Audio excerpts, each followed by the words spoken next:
आप देख रहे हैं LN न्यूज़।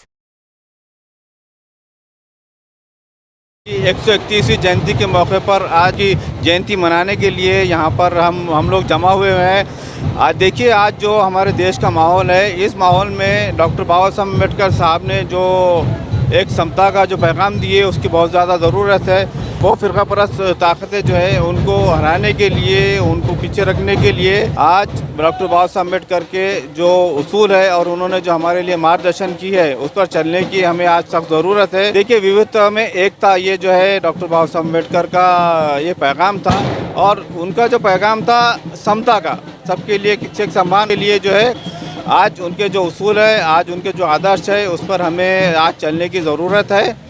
इसी मौके पर मैं जो है आज वंचित बहुजन आघाड़ी की तरफ से डॉक्टर बाबा साहब अम्बेडकर की 31वीं जयंती पर देश के तमाम देशवासियों को मैं जो है हार्दिक शुभेच्छा देता हूँ। आज डॉक्टर बाबासाहेब आंबेडकर जयंतीनिमित्त सर्व भारतातल्या भारतवासियांना जयंतीच्या हार्दिक शुभेच्छा। बाबासाहेबांनी जे संविधान दिले आणि त्या संविधानामध्ये भारतीय एकात्मता, अखंडता आणि विविधता जी दिलेली आहे, तर आज जो देश हा BJP कार्यकाळात जो अधोगतीकडे चालला आहे, जी विषमता आलेली आहे, त्या विषमतेला अनुसरून बाबासाहेबांची सार्वभौमता आज मला आठवण करून देते। म्हणून हा जो देश आहे, हा कुणी एका जाती धर्माचा नसून या देशामध्ये विविध जातीनं नटलेल्या परंपरा आहे, विविध इथल्या व्यवस्था आहे आणि त्या व्यवस्थेला अनुसरून आज जी धर्मांध शक्ती उफळून आलेली आहे आणि जी धर्मांध शक्तीला बळ द्यायचं काम इतकं राजकीय पक्ष करत आहे, तर त्यामुळं आज जयंतीनिमित्त एवढीच आठवण येते की बाबासाहेबांनी जे संविधान दिलं आहे आणि त्या संविधानामध्ये प्रत्येकाला अधिकार दिला आहे, त्या अधिकारामुळं आज आम्ही इथे या ठिकाणी सगळ्या गोष्टी